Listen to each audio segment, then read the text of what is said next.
Bienvenidas y bienvenidos a la edición del mes de julio de Diálogos NSC. Estos encuentros virtuales son una iniciativa del Noticiero Científico y Cultural Iberoamericano de la Asociación de Televisiones Educativas y Culturales Iberoamericanas, la TEI. La intención de Diálogos NSC es hablar acerca de distintos temas en torno a la conmemoración de una fecha internacional. En este caso, hoy, 28 de julio de 2022, queremos conmemorar el Día Mundial contra la Hepatitis Vírica. Mi nombre es Rocío López Fonseca. Soy periodista especializada en temas de salud y colaboradora actualmente en Canal 44 de la Universidad de Guadalajara. Agradezco mucho la invitación para moderar este diálogo virtual Hepatitis aguda y viruela símica, ¿las próximas pandemias? ¿Estas son las próximas pandemias? Queremos agradecer la colaboración de Canal 44 de la Universidad de Guadalajara, con quienes compartimos la transmisión de este diálogo virtual por Facebook y a través también de nuestra página de NSC Iberoamérica. Para que conozcan a nuestros invitados de este diálogo virtual, les presentaremos brevemente su trayectoria. Javier Jaimes, Colombia. Se centra en el estudio de virus, principalmente aquellos que afectan a humanos y animales domésticos. Actualmente investiga los mecanismos utilizados por los coronavirus para entrar a la célula huésped. Es investigador senior en la Escuela de Medicina de la Universidad de Massachusetts. Isabel Sola, España. Ha estudiado por más de 25 años la biología de los coronavirus. Es codirectora del Laboratorio de Coronavirus del Centro Nacional de Biotecnología. Su grupo desarrolla uno de los 3 candidatos a vacuna del Consejo Superior de Investigaciones Científicas, que consiste en RNAs autorreplicativos deficientes en propagación. Francisco Monroy, México. Es presidente del Colegio de Profesionales en Medicina Veterinaria y Zootecnia de la Ciudad de México, vicepresidente del Consejo Técnico Consultivo Nacional de Salud Animal y coordinador de los comités de vigilancia epidemiológica y de inocuidad de los alimentos. Rocío López Fonseca, México. Productora, editora, reportera y conductora de espacios informativos especializados en temas de salud. Forma parte de Canal 44 de la Universidad de Guadalajara. Colaboró en el programa Coronavirus, la pandemia, programa único en su tipo en el país que se transmitió de manera ininterrumpida por 2 años. Les invitamos a quienes ven por todas las plataformas a anotar sus comentarios en la transmisión. Y sin más preámbulos, iniciamos. La Organización Mundial de la Salud ha declarado el reciente brote de la viruela del mono en numerosos países como una emergencia de salud pública de importancia internacional. Esta alerta es la máxima que la agencia de la ONU puede activar para que los países pongan en marcha los protocolos necesarios con los que se busque contener este brote viral y evitar que se convierta en una pandemia. La OMS ha declarado en su historia 6 emergencias de salud pública de importancia internacional. La primera en 2009 con la influenza A H1N1, el Zika, el ébola, la polio en el 2014, la COVID y ahora la viruela del mono. Hasta el momento se han registrado casos en 80 países con más de 16,000 contagios. Tan solo en Estados Unidos se han reportado casi 3,000 casos. Lo que pone en alerta a las autoridades sanitarias es la rápida propagación del virus, ya que en el último mes los casos se han cuadruplicado, de pasar de 4,000 a más de 16,000, además que se van sumando más países. En cuanto a los casos probables de hepatitis de origen desconocido, la OMS ha recibido notificación de poco más de 1,000 casos probables de hepatitis aguda grave de origen desconocido en niños provenientes de 35 países. De ellos, 22 han fallecido y 46 han necesitado trasplante de hígado. Ante este panorama, la primera pregunta a nuestros panelistas y para iniciar justamente este conversatorio.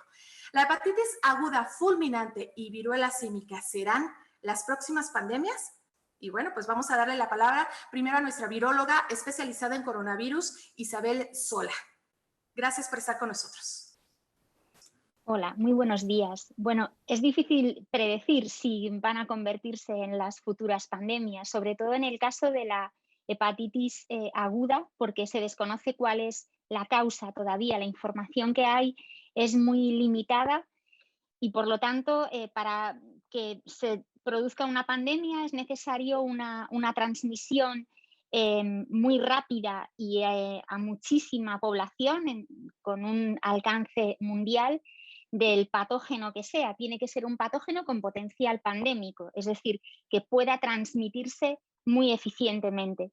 En este caso de la hepatitis aguda, al no conocer cuál es la causa, pues es difícil de prever que esto pueda suceder.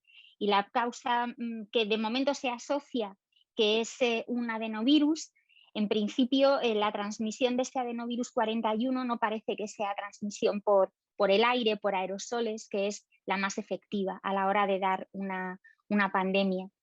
Y en el caso de la viruela del mono, aquí sí que es cierto que hemos tenido un aumento de los casos que había sido difícil de predecir al principio y que está indicando que probablemente el número de infecciones está subestimado y hay más infecciones que se están transmitiendo por ahí y haciendo que el número de casos aumente.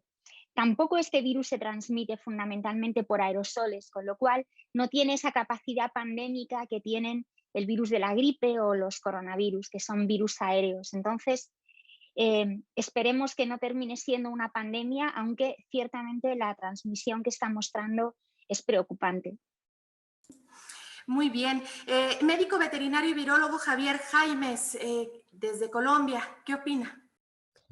Bueno, pues la pregunta es bastante difícil de responder, ¿no? No sabemos realmente cuál va a ser la dinámica de estos dos agentes, digamos, de estas dos situaciones, tanto la viruela del mono como la hepatitis, como de muchas otras enfermedades que pueden emerger. Lo que sí sabemos es que las condiciones que nosotros tenemos hoy, socioculturales, económicas, políticas, han facilitado, digamos, la tarea para muchos de estos patógenos, ¿no? Sabemos que muchos patógenos que posiblemente antes no teníamos en cuenta, o que no consideramos con potencial de causar enfermedad grave, se han convertido en patógenos importantes debido pues, a que estas condiciones que menciono han facilitado que estos virus se puedan transmitir fácilmente de una persona a otra. Digamos que han facilitado también la evolución de estos virus cuando nosotros hemos invadido, digamos, ecosistemas, hemos disminuido esas barreras entre humanos, animales, hemos facilitado, digamos, la tarea para estos virus, y eso puede hacer que no solo estos, sino que otros patógenos puedan emerger. Y esa emergencia nos puede llevar a situaciones como la que estamos viviendo hoy, ¿no? Que posiblemente muchos no la podíamos predecir, pero sabíamos que estaba ahí en espera, y que sabemos que con lo que estamos viendo ahora, por ejemplo, con el caso de la viruela del mono, estamos viendo como un virus que potencialmente hace unos años era irrelevante, hoy se convierte en un virus importante porque esa transmisión está aumentada y porque de nuevo esa capacidad del virus para pasar de una persona a otra se ha facilitado, y eso está generando, digamos, el riesgo de que estas enfermedades se conviertan en un potencial patógeno pandémico en el futuro. Muy bien, médico veterinario zootecnista Francisco Monroy, justamente esto que nos están diciendo es básicamente lo que se esperaba por parte de muchos epidemiólogos y salubristas, la llegada de una pandemia. En este caso, estas dos enfermedades podrían convertirse en ello. Ya nos han dicho que es complejo el poder predecirlo, pero doctor, ¿qué nos puede decir al respecto? Bien, hay, como ya fue mencionado, una gran cantidad de factores. Nosotros de manera esquemática, los epidemiólogos, lo que hacemos es tratar de dividir en tres estos elementos para su comprensión, no porque así estén en la naturaleza: el agente, el hospedador y el ambiente. Y eso nos facilita un poquito analizarlos y tratar de hacer modelos predictivos. Con base en estos modelos nosotros podemos presuponer qué tan probable sea que una enfermedad se convierta en una pandemia o no. Y justamente uno de estos elementos que se consiguen en estos modelos es un factor que se conoce como R0, que es la capacidad de transmisión que tiene un agente. Cuando conocemos al agente, podemos hacer un modelo predictivo con regular probabilidad de acierto. Y digo regular porque efectivamente confluyen una gran cantidad de factores. En ciertas condiciones, el R0 es uno. Por ejemplo, en COVID, yo vi no menos de 80 diferentes cálculos de R0, porque depende de las condiciones. Pero en todos, el R0 resultante es mayor a 1. Es decir, en todos hay una muy alta capacidad de transmisión del virus de COVID. En tanto que en los modelos que hasta ahora he visto con la viruela del mono o viruela símica, como le llaman, son valores inferiores a 1. Es decir, no tiene ese potencial tan alto para hacer una pandemia. Pero, como bien decía yo hace rato, hay factores dentro de esta triada epidemiológica, así le llamamos, o triada ecológica, que confluye a gente, hospedador y ambiente, que son de naturaleza muy particular. La propia Organización Mundial de la Salud, en el caso de la viruela del mono, ha establecido que por lo pronto el grupo que más se afecta es de hombres con hábitos homosexuales y que implica, bueno, además con múltiples parejas. Esto pudiera darnos la falsa idea de que es una enfermedad de homosexuales. Lo mismo se pensó hace 40 años con el SIDA y no es así, no es una enfermedad de homosexuales. Fue el primer grupo detectado. Sin embargo, el factor de la promiscuidad es muy importante. No es una enfermedad de transmisión sexual, y esto es muy importante también aclararlo, porque hay quien dice, bueno, me pongo el condón y pues entonces ya no hay problema. No, no se transmite, digamos, mediante el sexo, pero sí durante el sexo. Haya o no haya una relación sexual, lo cual es también muy importante de analizar. Si hay algo, y voy a usar un término muy coloquial, perdón, al público, pero es muy importante ser aquí muy claro. Si solo hay un faje y no hay un coito, se puede dar la transmisión, porque el contacto de los cuerpos desnudos permite que haya un contacto piel a piel, y el virus tiene la capacidad, al estar en contacto con la otra persona, pues de infectarse. Entonces, esto es lo que ha dado esta transmisión entre varones en un 95% homosexuales. Pero si ese varón es bisexual e interactúa con una mujer y después esta mujer con otro, etcétera, pues ya va llegando a toda la población. Es decir, ahorita aparenta ser una enfermedad de un grupo en particular, pero en realidad es una enfermedad que a cualquiera se le va a poder transmitir con estas condiciones. Como estas condiciones no son como respirar o toser, es decir, no es algo que hacemos en lugares públicos normalmente o que hacemos en lugares colectivos habitualmente. Eso es lo que ha retenido la transmisión. Sin embargo, sí es alarmante el número que está teniendo. Lo que nosotros esperamos en los modelos es que esto a lo largo del año llegue a un tope y empiece a bajar. Eso es lo que esperamos. Ojalá así ocurra, porque va a depender de la conciencia que haya en la población, de que se identifique con claridad cuáles son los factores de riesgo y las medidas a tomar en consecuencia. Y conforme esto vaya sucediendo, se espera que empiece a bajar la transmisión, que quienes están en riesgo tomen las medidas pertinentes. Y con respecto a la hepatitis, bueno, lo que sabemos es que la transmisión es principalmente, aparentemente por alimentos, pero efectivamente ese adenovirus no se ha identificado con claridad. Y aquí lo recomendable pues es la higiene de los alimentos, cosa que en países como los nuestros, en América Latina, pues es extraordinariamente difícil, ¿no? Nuestro país, México, particularmente el centro y sur de México, tiene carencias de higiene en los alimentos muy graves, muy altas, y esto hace que haya mucha facilidad en caso de que esta enfermedad se llegue a establecer en México, de que sea difícil de erradicar, aunque no tenga un impacto muy alto. Es decir, es una enfermedad que se va a estar transmitiendo y que muchas veces no se va a poder identificar. Esto es lo que hace que sí tenga un riesgo de convertirse a la larga en una pandemia. Muy bien, muchas gracias. Ahora, recientemente la Organización Mundial de la Salud ha declarado justamente que la viruela símica es una emergencia de salud pública, ¿verdad? De importancia internacional, es lo que estábamos platicando. Pues, ¿qué implica esto para los países y para la población? ¿Qué tenemos que hacer? Si quiere comenzar, doctora Isola. Bueno, esta declaración por parte de la Organización Mundial de la Salud implica que los organismos sanitarios tienen que asumir un compromiso para coordinarse, para extremar las medidas de vigilancia, de diagnóstico lo más precoz posible para poder limitar la transmisión. Se está dando uno de los problemas que se está dando es que a veces el diagnóstico se confunde con otras enfermedades de transmisión sexual porque no aparece en un número muy claro de vesículas, que es uno de los síntomas característicos que tiene esta enfermedad, y lo acompañan una serie de síntomas que son bastante inespecíficos, como puede ser la fiebre, los dolores musculares, con lo cual, si un caso no está diagnosticado, esa persona infectada puede seguir transmitiendo a otros sin que se hayan aplicado medidas de prevención, de aislamiento, de tratamiento. Es decir, esta es una llamada a actuar de una forma coordinada para acelerar el proceso de hacer test, es decir, de acelerar el diagnóstico, de aplicar la vigilancia epidemiológica y de tomar medidas de precaución que limiten la transmisión. Incluso en determinados contextos, pues, se está considerando la posibilidad de administrar algunas vacunas que no son específicas frente a este virus de la viruela del mono, pero que van dirigidas contra el virus de la viruela humana, que tiene una cierta capacidad, bueno, se estima, aunque no se sabe con certeza, pero que aproximadamente tendría una eficacia del 80-85% con este virus. Y esa sería también una forma de, en determinadas personas con alto riesgo a infectarse, para poder contener y limitar la transmisión del virus.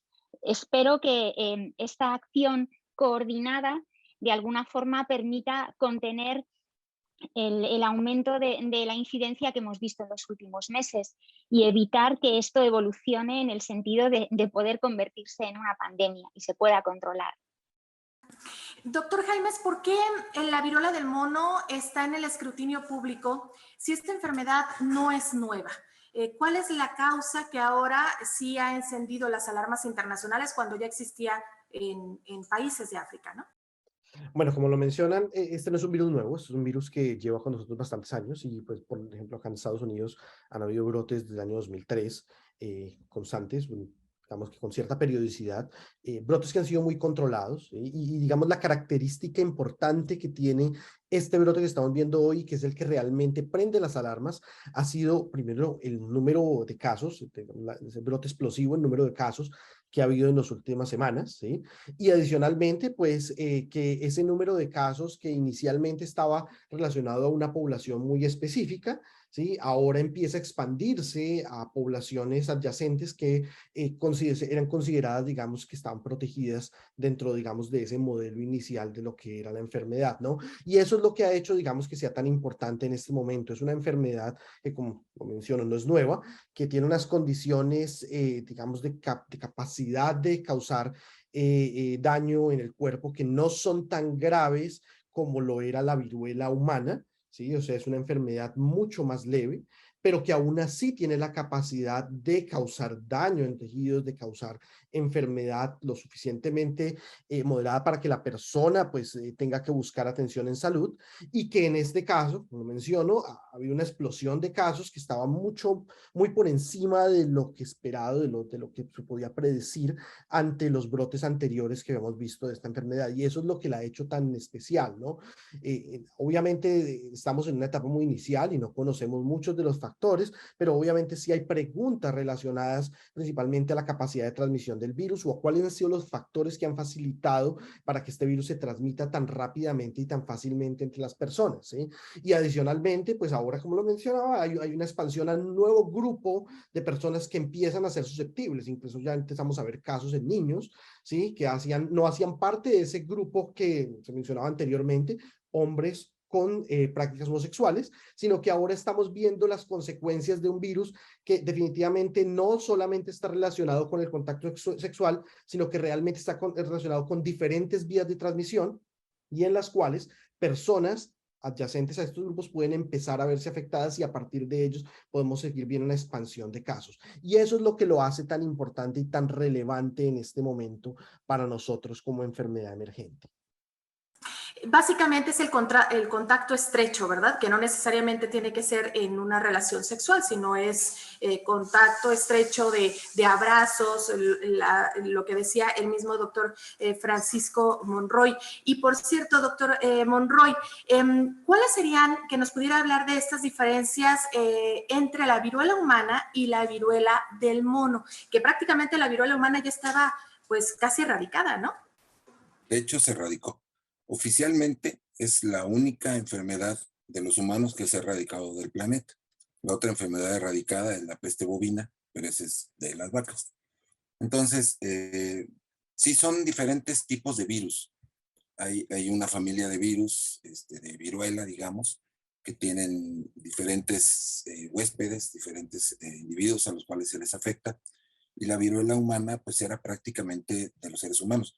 La viruela del mono es curioso, pero no es una viruela de monos, es una viruela de roedores que también tienen la capacidad de infectar a primates, incluyendo primates no humanos como nosotros. Se llamó del mono porque se detectó por primera vez en una colonia de macacos en el Instituto del Suero en Dinamarca, que eran de laboratorio y que habían estado en contacto aparentemente con los roedores que sí estaban enfermos. Ahí se identificó, se vio, se diagnosticó y se vio que era un virus muy parecido al de la viruela humana. Solamente se guardaron virus en Rusia y Estados Unidos una vez que se erradicó la enfermedad oficialmente en el 78. Y desde el 78 se presentaron los últimos casos y oficialmente se declaró erradicada en el 82. Pero afortunadamente Estados Unidos, una vez que hubo los atentados a las Torres Gemelas a principios de este siglo y después amenazas de bioterrorismo, pues decidieron tener bancos de vacunas disponibles. Actualmente existe vacuna. México, por cierto, fue fabricante, teníamos nuestra propia vacuna en el Instituto de Higiene de la Secretaría de Salud. Y con nuestra vacuna se erradicó y se llegó a exportar a otros países. Es una vacuna fácil ¿cómo se llama? De fabricarse. Y sí, ciertamente se ha visto que sí genera inmunidad. De hecho, los primeros brotes de viruela del mono en África fueron de alguna forma asociados a cómo fue cayendo la inmunidad o cómo empezó a haber población que ya no era vacunada.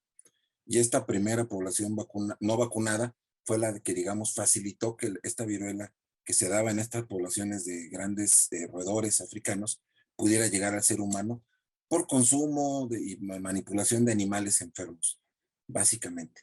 Entonces, son dos agentes de enfermedad. La viruela humana era muchísimo más patógena, muchísimo más mortal, con lesiones muy severas que podían quedar de por vida, inclusive de ceguera o la muerte.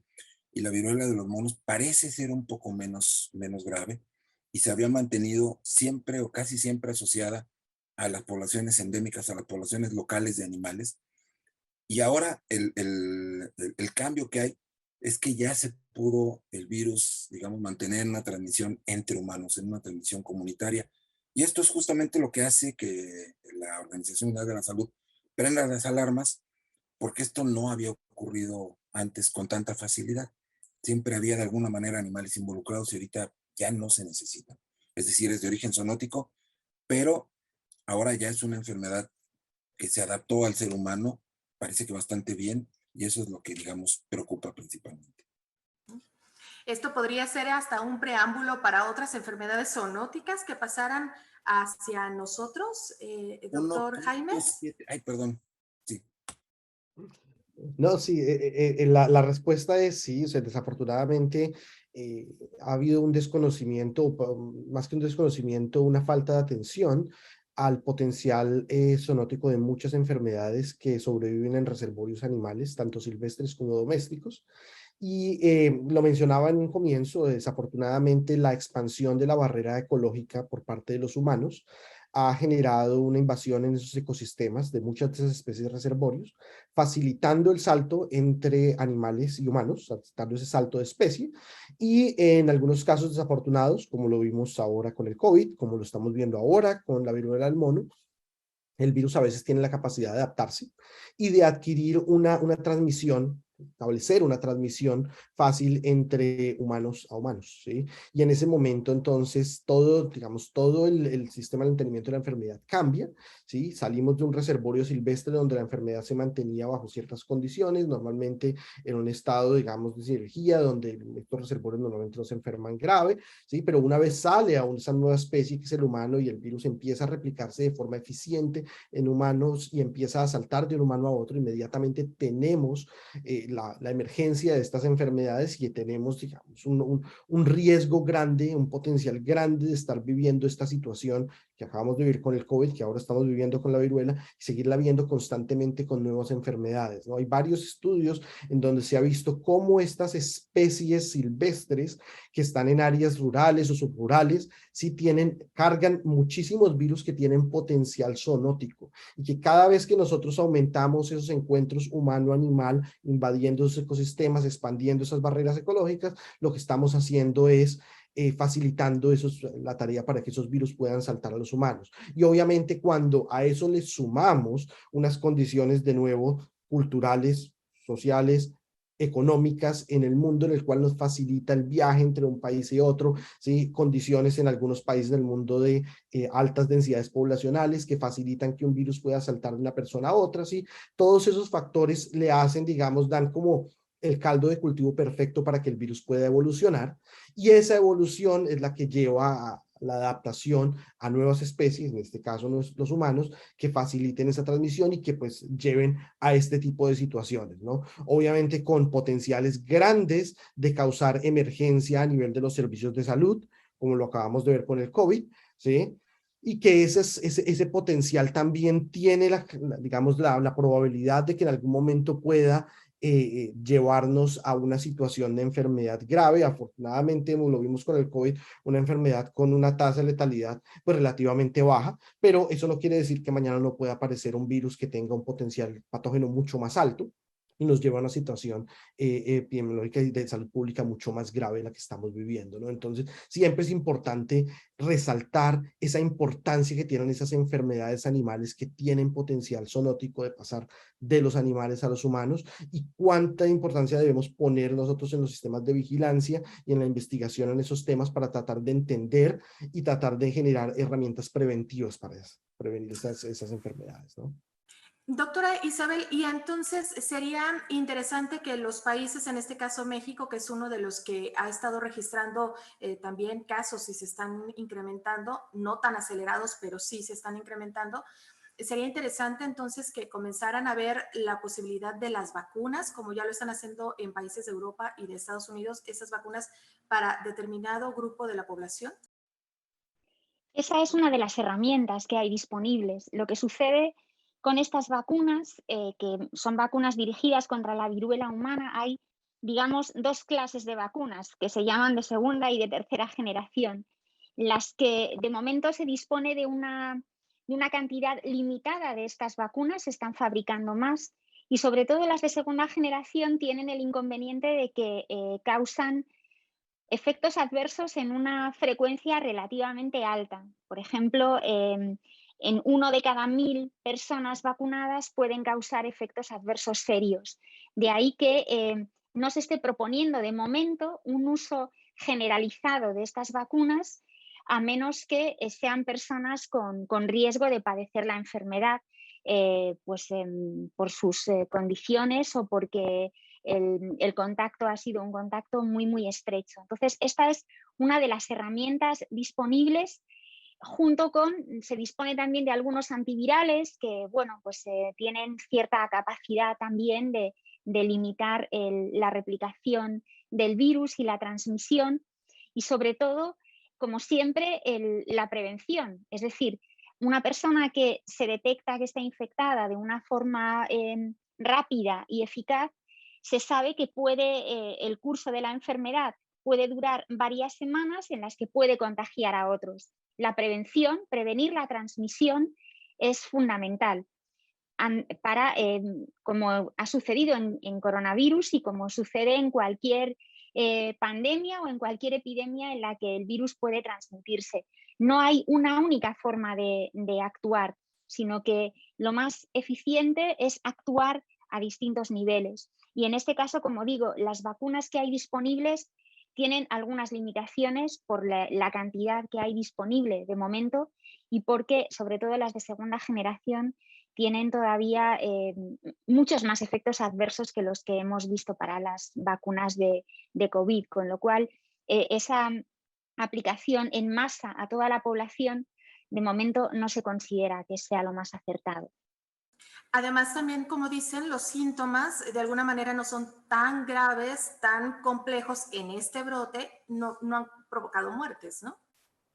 Efectivamente, lo que ha sucedido es que en todo el número de personas infectadas fuera de la región endémica, las regiones endémicas de África, no ha habido muertos. Ha habido unos pocos muertos relacionados sobre todo con esos lugares de África donde el virus es endémico, que probablemente tengan que ver con las condiciones sanitarias. Cuando personas con condiciones sanitarias suficientemente potentes reciben a alguien infectado, pues disponen de recursos como para controlar la infección. Y de hecho, se conocen digamos, dos variantes de este virus de la viruela de monos en África, la variante de África Central y la de África Occidental. Uno de ellos, la de África Central, tiene una mortalidad de hasta el 10%. La que tenemos ahora distribuida en el mundo es la que procede de África Occidental, que tiene una mortalidad como mucho del 1%. Es decir, es una variante más atenuada. Incluso lo que se está viendo ahora es que parece que es todavía más leve de lo que se habría esperado, con lo cual se piensa que podría incluso estar variando algo que esté atenuando al virus. Afortunadamente, es cierto que el impacto sanitario que está teniendo pues, no es excesivamente grave porque no se han producido muertes todavía. Muy bien, muchas gracias, doctora. Y también, bueno, pues para que no se nos vaya a terminar el tiempo, también un foco importante que hay que platicar es sobre la hepatitis infantil aguda grave, esta que también le llaman hepatitis fulminante. Es un llamado que hizo la Organización Mundial de la Salud también a tener pues esta vigilancia epidemiológica en todos los países. Y si nos pudiera decir el doctor Francisco Monroy también, esta hepatitis ya se sabe, doctor Francisco, ¿qué la origina? Hablaba de un adenovirus, pero ¿qué es lo que realmente está, la hipótesis más importante hacia donde se está yendo? Pues justamente el poder saber de dónde viene. Es un misterio extraño, realmente lo que se sabe es que es un adenovirus nada más, pero no se tiene mayor información hasta donde yo sé. Sí es diferente a los otros tipos de hepatitis. La hepatitis en general es una enfermedad severa, o las hepatitis, tendríamos que decirlo, porque hay diferentes virus que las causan. Son enfermedades normalmente asociadas prácticamente al humano, que se pueden transmitir a través de los alimentos de origen animal o de otro tipo, pero más bien porque son alimentos contaminados por el hombre. O sea, los alimentos juegan un papel nada más como un vehículo, digamos, de transmisión de la enfermedad. Y no solamente alimentos, también instrumentos, por eso se transmite mucho entre niños que comparten pues, cuchara, mamila, etcétera. En guarderías son digamos, el coco, este tipo de enfermedades, ¿no? Y tristemente esta variante, digamos, o esta presentación de la hepatitis, no sabemos, insisto, todavía la causa precisa, sí es particularmente grave, causa mortalidad y se ha requerido, como usted mismo lo mencionó al inicio, en una gran cantidad de casos el trasplante de hígado. La tenemos ya en nuestro país, en el continente americano está presente, eh, ha producido ya casos, ha producido mortalidad y es de alta preocupación porque las hepatitis no son enfermedades que te infectas hoy y pasado mañana ya tienes los síntomas, sino son de un periodo de incubación largo. Eso dificulta mucho ir para atrás y saber cuál fue propiamente la causa, en qué momento nos pudimos infectar. Y por lo tanto, toda la trazabilidad y la búsqueda de casos y de contactos se complica mucho. El trabajo epidemiológico en hepatitis es muy complicado por eso. Y no todos se enferman con la misma gravedad, los niños son particularmente susceptibles en este caso, ¿no? Eso es lo que sabemos, digamos, en general de la hepatitis. Y, insisto, la recomendación aquí es la higiene de los alimentos, preferir alimentos preparados en casa, lavarnos las manos perfectamente bien. Suena muy trillado y a lo mejor decimos, bueno, nos estamos enfrentando a pandemias, ¿por qué hablamos de soluciones tan simples como la higiene? Si todos tuviéramos higiene en todas nuestras actividades, créanme que el riesgo de transmitir o de que hubiera pandemias disminuiría extraordinariamente fácil. En el caso de la COVID, con que hubiéramos cumplido con quédate en casa y la sana distancia y uso de cubrebocas, realmente el número de casos podría haberse reducido y la duración del brote podría haber sido mucho más corta. Pero nos cuesta mucho trabajo eso. Somos animales sociales, gregarios, muy de contacto. Nos cuesta mucho, a pesar de que estamos metidos en las redes y atrás de un teléfono o de una computadora, como ahora mismo lo estamos. En el momento en que tenemos oportunidad de acercarnos y de apapacharnos, abrazarnos, darnos un beso, etcétera, lo hacemos. Y compartimos, departimos, y eso facilita entonces que se den las condiciones para la transmisión de enfermedades. Y las que son transmitidas por alimentos, pues los niños también tienen este ímpetu natural de compartir, están chupando su paleta y de manera natural se la dan al niño de al lado sin mayor prejuicio, ¿no? Y esto, que bueno, puede ser muy bonito y muy loable, es en este momento, pues, una de las formas de transmitir este virus. Gracias, doctor Monroy. Sin embargo, como bien usted lo comenta, todavía es un misterio el origen de la hepatitis fulminante o esta nueva de origen desconocido. Doctor Jaimes, si no sabemos qué lo provoca, ¿podemos hablar de contagios o podemos hablar de casos nada más y estamos de alguna manera pues sin saber cómo evitarla, cómo proteger a nuestros hijos, que hemos visto están y se dan en casos, sobre todo en niños y adolescentes, ¿no? Bueno, una digamos, de las grandes dificultades que hemos visto con brote de hepatitis infantil es que pues, ha sido difícil encontrar una causa que permita entender qué es lo que está sucediendo y por qué la enfermedad está siendo tan grave. Y parte de las razones por las cuales ha sido difícil encontrar una causa o, digamos, o encontrar un culpable completamente para esta situación ha sido el hecho de que los virus que se han detectado en estos niños que han estado enfermos con hepatitis son virus que ya conocemos y son virus que normalmente pueden estar ahí circulando. Entonces, eso ha generado, digamos, nuevas hipótesis en cuanto a cuál ha sido la razón que ha permitido que, digamos, estemos en este nuevo brote o en este brote de enfermedad de hepatitis fulminante en niños, ¿no? Y una de las razones está muy relacionada con el COVID. No con el COVID como causante de la enfermedad, sino como la situación que vivimos con el COVID nos ha posiblemente ha facilitado que estemos viviendo una situación adicional ahora con un nuevo agente infeccioso. ¿Y cómo ha sucedido esto? Bueno, como lo mencionaba anteriormente, el adenovirus ha sido muy relacionado con estos casos, tanto el adenovirus como virus satélites de adenovirus, que pues normalmente están causando enfermedades digestivas en niños, ¿sí? Y que en las condiciones normales, antes de la pandemia, los niños podían entrar en contacto constante con estos agentes infecciosos desde edades muy tempranas, los adultos también estaban en contacto, ¿sí? Y de alguna forma la inmunidad materna también podía jugar un papel importante allí. ¿Por qué? Porque el adulto al entrar en contacto con el patógeno, la mamá podía transmitir inmunidad al niño y el niño de alguna forma estaba protegido en la etapa inicial, en su edad inicial contra estas enfermedades.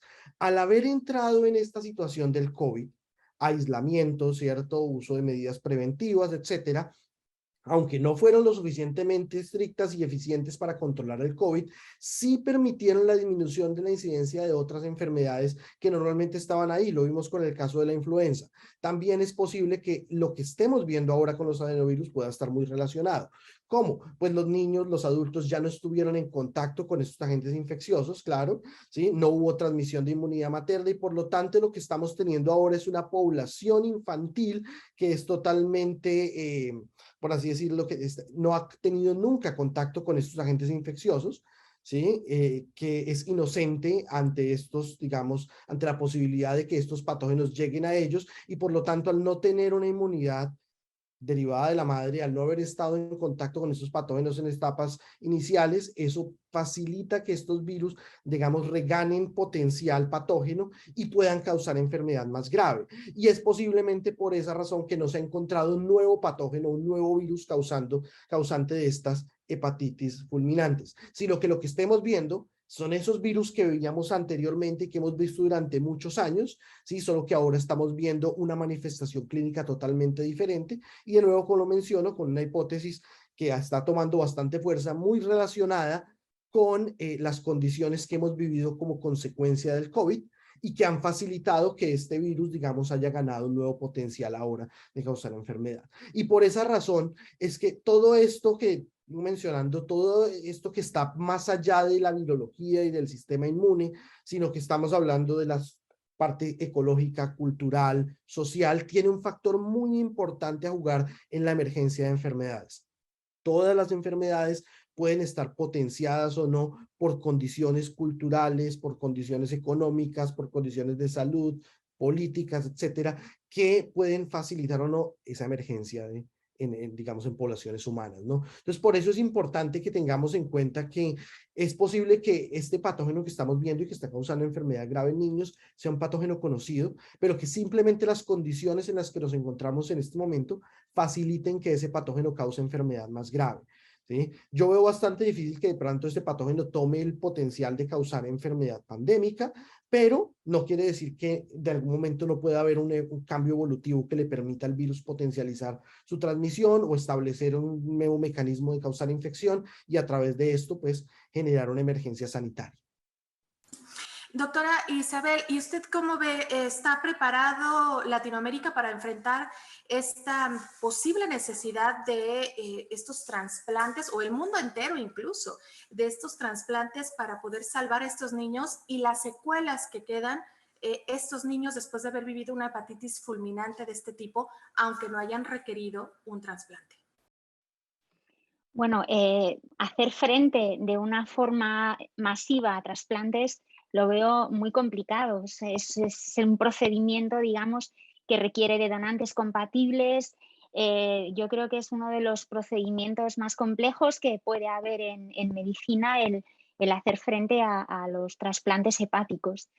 De ahí el interés en poder aclarar qué es lo que está sucediendo. Es cierto que el adenovirus se ha vinculado porque se ha detectado anticuerpos contra adenovirus como en un 70% de los niños con esta hepatitis, pero si bien parece un factor necesario, se está pensando como hipótesis de trabajo que eh, quizás no sea suficiente, que ahí estén juntándose el aspecto de que no había inmunidad previa debido a la pandemia, que pueda haber factores que lleven a una respuesta inmunopatológica por parte de los niños, que muchas veces es lo que da lugar a la enfermedad, no tanto la infección en sí como una respuesta desproporcionada que es la que causa el daño. No se puede excluir que haya contribución de alguna clase de toxinas. Es muy importante todavía, se necesita mucha investigación en este campo para poder identificar cuáles son los factores determinantes y poder actuar de una forma específica contra ellos y evitar precisamente esa deriva de la que hablaba, a la que cualquier país o cualquier sistema sanitario tendría complicado enfrentarse a muchos casos de trasplantes en niños, con todas las consecuencias que esto puede tener posteriormente en la vida de niños que tienen que estar inmunosuprimidos para evitar el rechazo del órgano. Es decir, esta es una situación que habría que evitar en la medida de lo posible. Y todo esto, de alguna forma, la aparición no solo de COVID, sino de los otros virus que están emergiendo, nos lleva un poco a la reflexión de la que se hablaba, de la amenaza que supone el hecho de que hay, bueno, se estima que hay casi 2 millones de virus nuevos en la naturaleza y que el 80% de ellos podrían ser hasta 800.000 virus, podrían llegar a ser zoonóticos e infectar a los seres humanos y llegar a un punto en el que, si es un virus que se transmite lo suficientemente bien en humanos, poder convertirse en una pandemia. Es decir, Todo esto debe llevarnos a la conciencia de que tenemos la amenaza de virus nuevos con un potencial desconocido, con unas consecuencias a las que es difícil enfrentarse de una forma eficiente y, por tanto, algo debe cambiar en el sentido de que debemos trabajar por la vigilancia para limitar la transmisión de los virus desde la naturaleza hasta los humanos, todo lo que tiene que ver con factores medioambientales, culturales, de interacciones sociales. Es decir, esa amenaza está ahí y como sociedad, como sociedades en todo el mundo en general, tenemos la responsabilidad de pasar a la acción, no solo a reaccionar cuando aparecen nuevos virus o virus pandémicos, sino también a prevenir la transmisión y a desarrollar herramientas de prevención como vacunas, antivirales o cualquier otro sistema. Pero no podríamos enfrentarnos a la aparición de varios virus pandémicos. Imaginemos el impacto que ha tenido COVID. Si a esto le sumamos todo lo que pueda suponer, imaginemos una hepatitis que terminara siendo pandémica, que bueno, esperemos que no, yo considero que no es probable que termine siéndolo, pero nunca podemos afirmarlo. Entonces todo esto sería inasumible para cualquier sociedad y para cualquier sistema sanitario. De ahí la importancia de la prevención, de la concienciación, de la investigación. Y bueno, pues esta podría ser la parte positiva de todo esto, el hecho de que cambien cosas para mejorar la forma en la que nos enfrentamos a estos problemas. Podríamos decir entonces que lo que nos están dejando y lo que nos ha dejado COVID es justamente el que la comunidad científica investigue más todavía en este sentido, por ejemplo, de la hepatitis, porque, bueno, pues con la COVID vimos a todo el mundo entero, a todo el mundo buscando estas soluciones, a la comunidad científica, a los empresarios, a las farmacéuticas, buscando estas respuestas para poder protegernos ante esta pandemia, pero sin duda, pues esto todavía no termina, ¿no? O sea, las secuelas que ha dejado la COVID y que se siguen contando, pues van a seguir saliendo poco a poco. Entre ellas podría ser considerada esta de hepatitis, ¿no? Porque en algunos porcentajes se ha determinado que no había adenovirus, pero sí habían enfermado de COVID, ¿no? Sí, hay algunos casos en los que se ha detectado que había habido infección de coronavirus. Entonces, en principio no se puede excluir que en el desarrollo de esta hepatitis haya contribuido una infección previa por adenovirus complicada con una coinfección por coronavirus. Es decir, cualquiera de estas hipótesis es posible, está abierta, y de ahí que cuantos menos virus activos haya en la población y cuanta más inmunidad y protección previa tengamos, pues más libres estaremos a priori de desarrollar pues cualquier enfermedad o cualquier nueva enfermedad que deriva de una complicación de otras. Es decir, la importancia de la investigación y de la prevención es una reflexión a la que debemos llegar después de todas estas cosas que están sucediendo y que tanto sufrimiento y tanto impacto social y económico tienen. Así es. Doctor Jaimes, cuando los niños se recuperan de la hepatitis, ¿quedan con daños los menores? ¿Esto les afectará a corto y mediano plazo?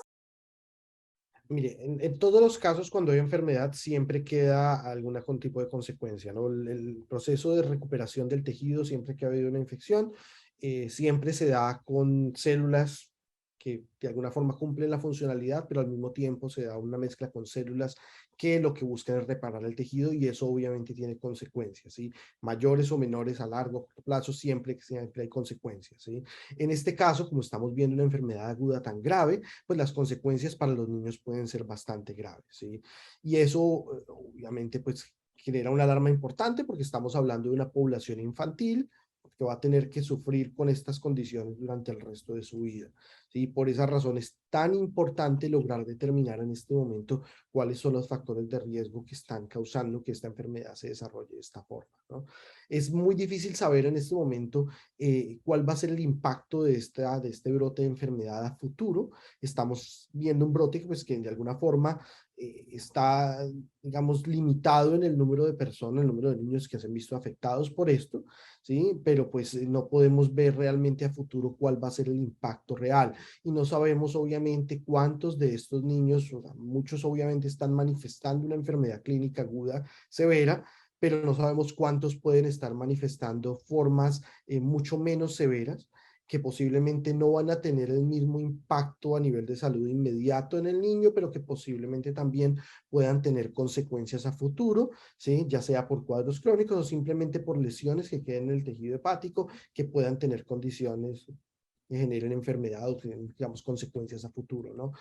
Es muy difícil saberlo en este momento. Hasta ahora estamos tratando de entender qué es lo que sucede con esta enfermedad, tratando de entender cuáles realmente los factores que están causando esto, si realmente es el adenovirus, si hay otros factores, si el COVID tuvo algo que ver o no, si hay alguna consecuencia inmunológica, así como lo vimos con el COVID respiratorio severo, veíamos cómo el sistema inmunitario jugaba un papel importante en el desarrollo de enfermedad, exactamente así lo estamos viendo acá con la hepatitis. No sabemos realmente cuáles son esos factores y no, es bastante difícil entender en este momento cuál va a ser la consecuencia de esto a futuro, pero definitivamente es posible que estos niños que tengan este tipo de, que hayan tenido la enfermedad, vayan a tener alguna consecuencia mayor o menor en el futuro. Muchas gracias, doctor. Bueno, pues se nos ha acabado el tiempo, pero sí me gustaría que nos dieran un mensaje final, por supuesto, comenzando con el doctor Francisco Monroy, para que nos digan, pues ya con un mensaje, pues cómo nos podemos preparar, cómo podemos enfrentar estas posibles nuevas pandemias que puedan llegar, que puedan ser estas u otras, como ya lo han ido platicando a lo largo de este conversatorio. El mensaje es claro para mí. Tenemos que cambiar nuestra forma de vida. Hay que reducir la quema de combustibles fósiles, hay que disminuir el efecto invernadero para tratar de hacer más lento el cambio climático. Esto es evidente. Tenemos que dejar de fragmentar los ecosistemas, tenemos que volver un poco más a proteger áreas, producir de manera más eficiente alimentos para toda la población, trabajar y movilizarnos más eficientemente. Pudimos durante 2 años trabajar como lo estamos haciendo ahora a distancia. Esto se tiene que seguir promoviendo, no tenemos que desplazarnos en las grandes urbes tantos kilómetros y tanto tiempo para no contaminar tanto. Y mejorar significativamente desde el punto de vista individual nuestra higiene, nuestra forma de vida. Y desde el punto de vista gubernamental, promover políticas públicas en torno a mayor investigación, mayor vigilancia epidemiológica, investigación en vacunas, en inmunología, en microbiología en general, sistemas epidemiológicos de alertas tempranas y tener listos planes de emergencia generales ante diferentes tipos de contingencias que permitan también pues, dar respuestas más rápidas, más eficientes y esperemos que también de esta manera logremos disminuir los riesgos a toda la población. Creo que ese sería el mensaje general para mí. Muchas gracias, doctor Monroy, por haber estado con nosotros. Muy amable. Doctora Isabel Sola, su mensaje. Siempre es mejor prevenir que actuar una vez que el problema se ha iniciado, y esta prevención debe hacerse desde muchos frentes. Se ha comentado que los virus están en la naturaleza, los virus pueden transmitirse a los humanos dando este salto de especie, estos son los virus zoonóticos, y por tanto hay una serie de factores del medio ambiente, factores como puede ser el cambio climático, la desertificación, la pérdida de biodiversidad, que sabemos que contribuyen a que se dé este salto de los virus desde su reservorio animal a los humanos. Por lo tanto, la prevención debe darse desde la protección del medio ambiente hasta la vigilancia en los animales que pueden hacer de portadores a humanos, en la vigilancia epidemiológica en humanos. Todo este proceso de vigilancia es prevención. Es prevención también el que haya una investigación sólida para poder identificar nuevos virus, para poder desarrollar vacunas, antivirales. Es decir, hay mucho trabajo por hacer, trabajo mucho más eficiente cuando se hace de forma coordinada, cuando se coopera entre científicos, entre gobiernos Y tiene que haber una colaboración también entre los gobiernos y las grandes instituciones responsables de establecer todas estas medidas y los hábitos individuales, es decir, el que nosotros como individuos aprendamos que los virus se transmiten desde especies silvestres y por lo tanto el contacto con animales silvestres, pues, o incluso domésticos también, que pueden ser portadores de enfermedades, se haga con precaución, sabiendo que si uno está infectado por el virus de la gripe o el coronavirus, puede transmitirlo a otro. Y la forma de prevenirlo es utilizar mascarillas, mantener distancia, ventilar los espacios. Hay toda una serie de aprendizajes en muchos niveles, desde el individual al gubernamental y sanitario, para poder actuar de forma coordinada y limitar la posibilidad de que aparezcan nuevos virus pandémicos que están ahí y que en el momento en el que tengan la oportunidad pueden saltar y derivar en una pandemia. Entonces, cuanto más sepamos, pues actuaremos de una forma mucho más eficiente, pero hay que prevenir y hay que pasar a la acción lo antes posible. Muchísimas gracias, doctora Isabel Sola, también por su colaboración en este conversatorio. Doctor Jaimes, nos queda poco tiempo. Bueno, el mensaje es replicar lo que los colegas acaban de decir. Creo que como virólogo muchos esperan siempre que mi opinión sea relacionada al patógeno, pero realmente siempre va a estar relacionada al medio ambiente. Creo que el medio ambiente es la palabra clave acá. Tenemos que trabajar mucho en tratar de disminuir el impacto ambiental que nosotros estamos causando y que está facilitando la emergencia de patógenos. Y a esto le quiero adicionar un componente además, que la educación, ¿no? La educación es algo que necesitamos trabajar bastante, educarnos en entendimiento de las especies, entendimiento de los patógenos, entendimiento de las medidas preventivas, entendimiento de las consecuencias de lo que nosotros hacemos para esta emergencia y la transmisión de los patógenos. Necesitamos aprender muchísimo en relación a qué podemos hacer para mitigar el impacto de estas enfermedades, qué debemos hacer en caso de sentirme enfermo, cuáles son las medidas que yo puedo hacer para tratar de disminuir ese impacto de expansión de enfermedad a otras personas, ¿no? Creo que esos son los dos fuertes importantes en los que tenemos que trabajar, en el medio ambiente y en la educación de las personas. Muchas gracias, doctor Jaimes. Y pues también muchas gracias a todas y todos por conectarse y asistir a esta edición del mes de julio de Diálogos NSC con motivo del Día Mundial contra la Hepatitis Vírica. También agradecemos a nuestras invitadas e invitados de hoy, Isabel Sola, Javier Jaimes y Francisco Monroy, por compartir sus experiencias y su conocimiento con los seguidores de NSC Iberoamérica y de Canal 44 de la Universidad de Guadalajara. Les recuerdo que pueden seguir a NSC Iberoamérica en sus redes sociales, en Facebook, en Twitter, Instagram, TikTok, YouTube, Dailymotion y visitar también nuestro sitio web noticiasnsc.com. Hasta la próxima.